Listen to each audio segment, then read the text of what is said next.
Onde é tempo de tosquia, já clareia o dia com outro sabor. Tempo de tosquia, já clareia o dia com outro sabor. As tesouras cortam um só compasso, enrijecendo o braço, esquilador. As tesouras cortam em um só compasso, enrijecendo o braço, esquilador. Aquele buenos, meus amigos, do tamanho do Rio Grande. Aqui quem fala é Marcelo Valerão, para serviços leves, né, tchê? Porque de serviço pesado já chega que a gente passa trabalho nessa vida, né? Olha só, aqui nós vamos no Tec-Tec, que eu sempre lido com vocês, mostrando um pouco da nossa cultura rio-grandense.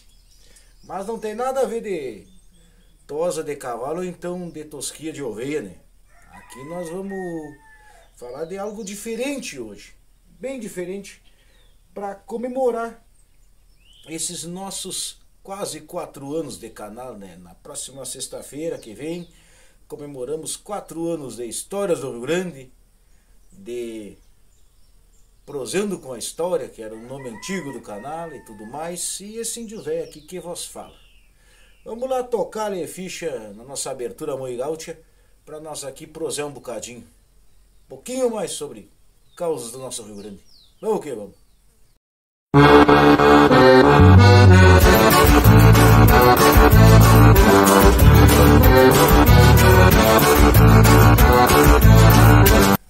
Bueno, meus amigos, ultimamente aqui no nosso Rio Grande já tem dado uns dias quentes, uns dias chuvosos. Olha, eu vou lhe contar pra vocês. Camacô velho aqui, que é o rio que eu falo, tá bufando hoje, porque deu uns temporal forte, né? Bueno, desde agosto ano passado tem chovido fortíssimo pra nós aqui. E partindo disso, dessa chuva forte, eu fiz umas recapitulação nos vídeos do nosso canal. Encontrei um vídeo em específico que comenta sobre um assunto bem interessante.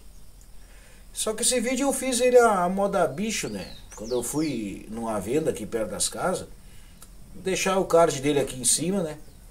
E logo depois, se vocês quiserem dar uma olhada, é um vídeo que fala sobre a diferença entre uma palavra e outra palavra na história nossa do Rio Grande do Sul. Por isso que eu estou aqui do lado de um cartaz de 1971.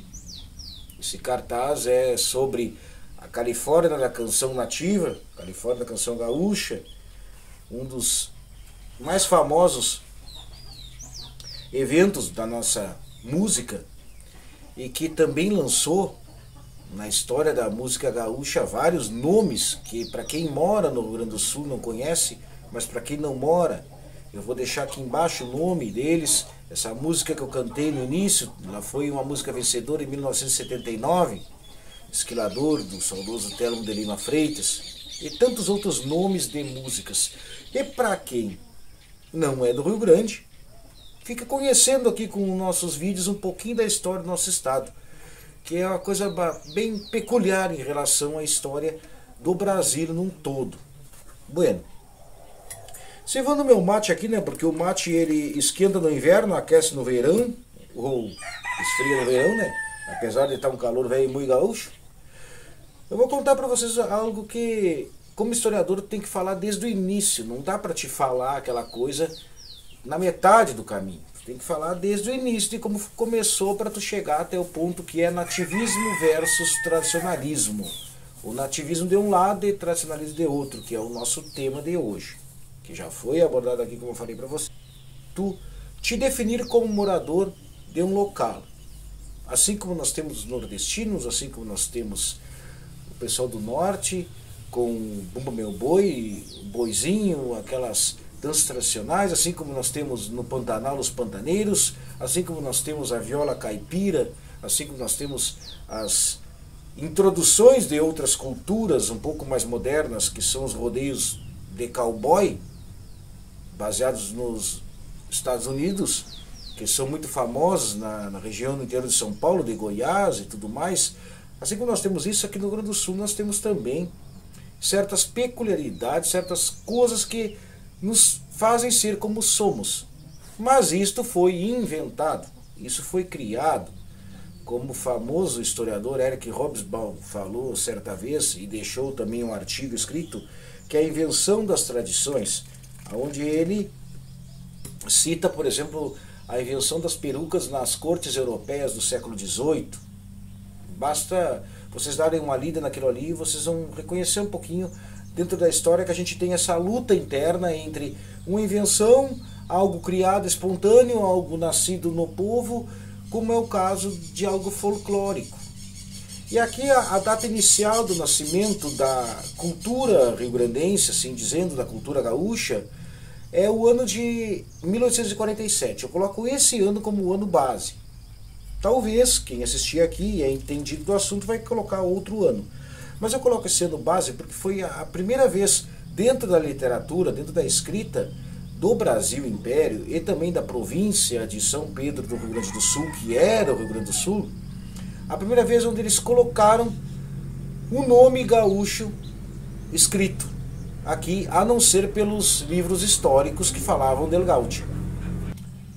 A partir daquele momento em que o nome El Gaúcho está ali em uma obra literária, ele se transforma de um ser que era histórico, de um ser que designava o nome de alguém que pertencia a uma camada da sociedade, e passava a ser incorporado no dia a dia daquela região, que no caso era aqui o Rio Grande do Sul. Esse livro é A Divina Pastora, também tem um card que vai falar sobre ele aqui no nosso canal, né? Foi um dos primeiros vídeos que eu falei lá no ano 2020, sobre a Divina Pastora. Posterior a isso, nós temos, na década de 1860, dois acontecimentos importantes na nossa história. Que o primeiro acontecimento foi a fundação do Partenon Literário no Rio Grande do Sul, pelos escritores daqui, Caldrefião, os irmãos Porto Alegre, Apolinário e Ápolis Porto Alegre, ou Ápeles Porto Alegre. E lá na capital do Império nós tivemos a fundação da Sociedade Gaúcha, a primeira sociedade que foi fundada por Pereira Coruja, se não me engano o nome dele, ao qual ele tratava de manter as tradições da província do Rio Grande do Sul. Isto lá em 1860.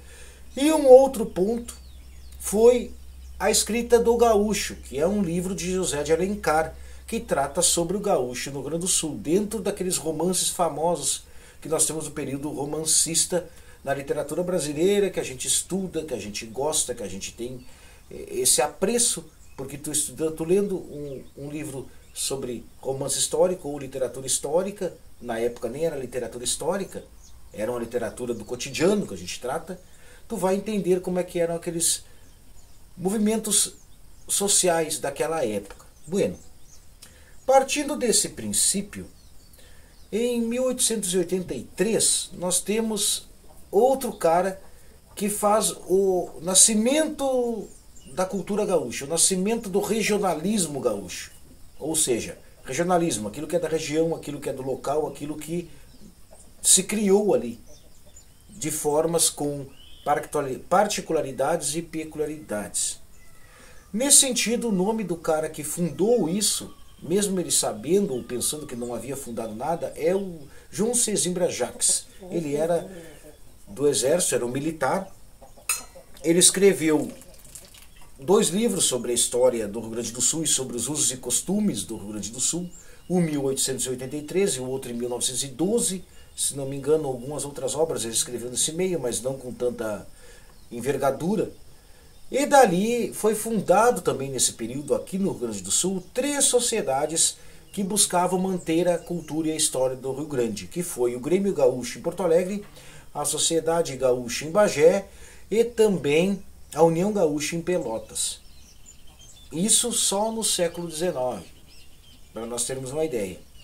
Estou explicando por que isso, meus amigos, para nós chegarmos depois entre a diferença de nativismo e tradicionalismo.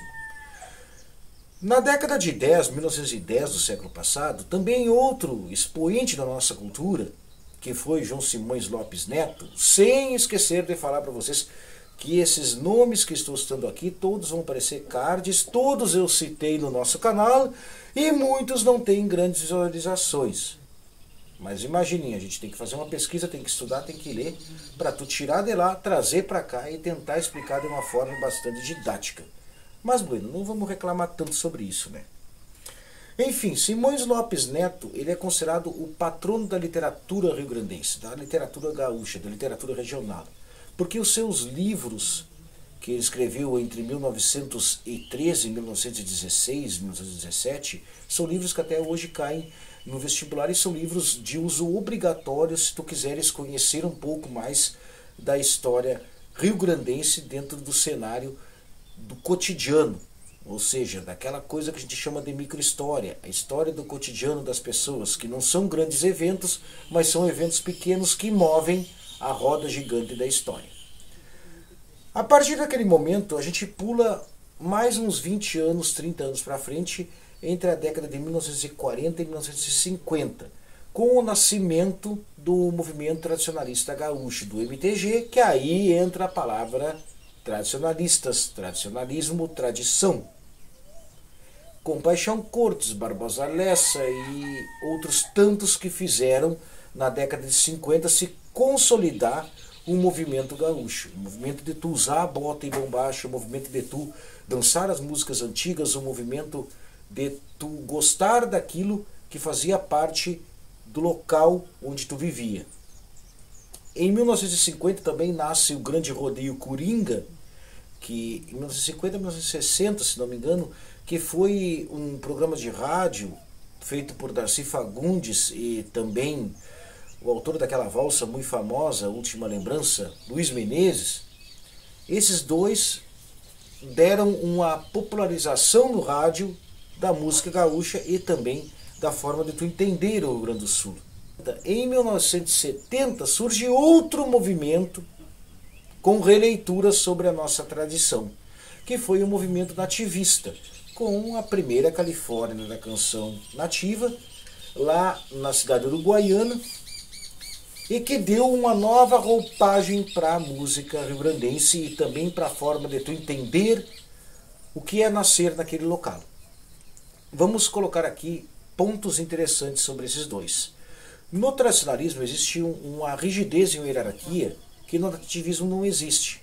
Ou seja, o tradicionalismo ele tem a hierarquia inicial, é o MTG, Movimento Tradicionalista Gaúcho, depois nós temos os CTGs, que são uma espécie de clubes, que são os Centros de Tradições Gaúchas, depois nós temos os nomes a esses CTGs, que é o patrão, que é o capataz, o sota-capataz, o agregado das pilchas, o peão farroupilha, todos aqueles nomes que são referentes à administração daquele clube que é conhecido como CTG. Temos regiões tradicionalistas no Rio Grande do Sul que conferem a esse CTG uma coisa hierarquizada. A palavra é desgraçada, né, gente? Hierarquizada. Tem que mudar um pouco, ler mais um pouco, né? Mas uma hierarquia dos que mandam, daqueles que têm que seguir aquelas regras. Já o nativismo, que foi nascido de uma forma bastante espontânea também, ele não traz tanta rigidez, ou seja, não é tão rígido na forma de tu te vestir como gaúcho, porque ele dá muito mais atenção e sensibilidade às coisas que são da terra. Ou seja, tu pode usar uma boina, tu pode usar uma bombacha mais estreita, tu pode usar uma alpargata e tu ir com um lenço para fora da gola e tu não vai ser, digamos, classificado como não estar vestido a caráter. Essa é uma questão interessante entre a diferença dos dois. Ambos tentam manter algo regional, que é a nossa história e nossa cultura que foi criada no dia a dia. Mas ambos eles têm essas diferenças de interpretação do que é a cultura nossa. Daí, partindo para nossa linha cronológica da história da cultura no Rio Grande do Sul, desse resgate de cultura, nós temos a década de 80. Na década de 80, em 1982, nasce um programa na maior rede de televisão do Rio Grande do Sul, que é o Galpão Crioulo, com o Nico Fagundes, que era irmão do Darcy Fagundes, daquele que eu citei do Grande Rodeio Coringa. E ali Nico Fagundes, a partir de 82, populariza muito mais na televisão a forma de tu gostar do que é cultura, do que é tradição no Rio Grande. Na década de 90 surge outra releitura da nossa música, da nossa forma de viver. O tradicionalismo, a cultura, a história. que são os movimentos do Che Music, que foram muito criticados na época, que é um grupo, 3 grupos de baile do Rio Grande do Sul, 3 conjuntos de música do Rio Grande do Sul, que eles deram novas visões para a cultura do Rio Grande do Sul. Foi um renascimento da cultura nesse sentido.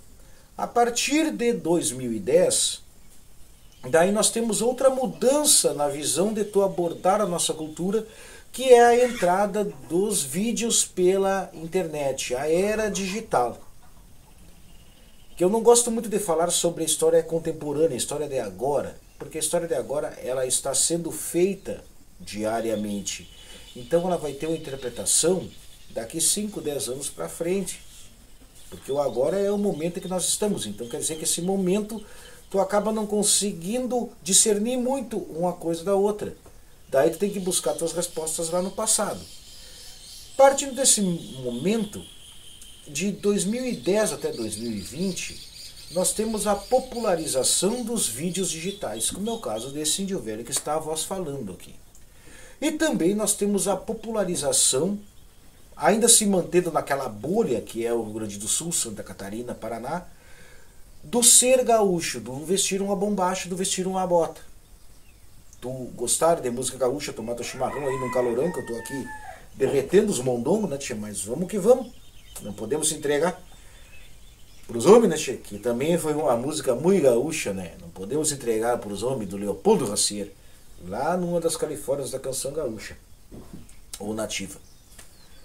Beleza, meus amigos? Agradeço a vocês. Desculpem eu estar aqui derretido quase no calor, né, tia? Mas é que é verão e a gente tem que enfrentar as coisas de tudo quanto é fora. E qualquer coisa que vocês souberem ou acharem que eu me precipitei na explicação, nativismo, tradicionalismo, por favor, falem, porque a gente está sempre aberto aqui para construir o conhecimento. E vamos tocando-lhe ficha desse grande velho afora, né, tia? Metendo-lhe peito de égua e empurrando esses animais porteira fora. Baita abraço no coração de vocês, fiquem com Deus.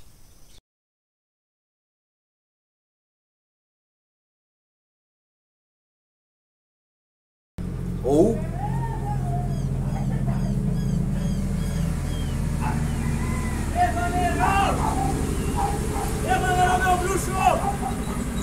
fala, gurizada!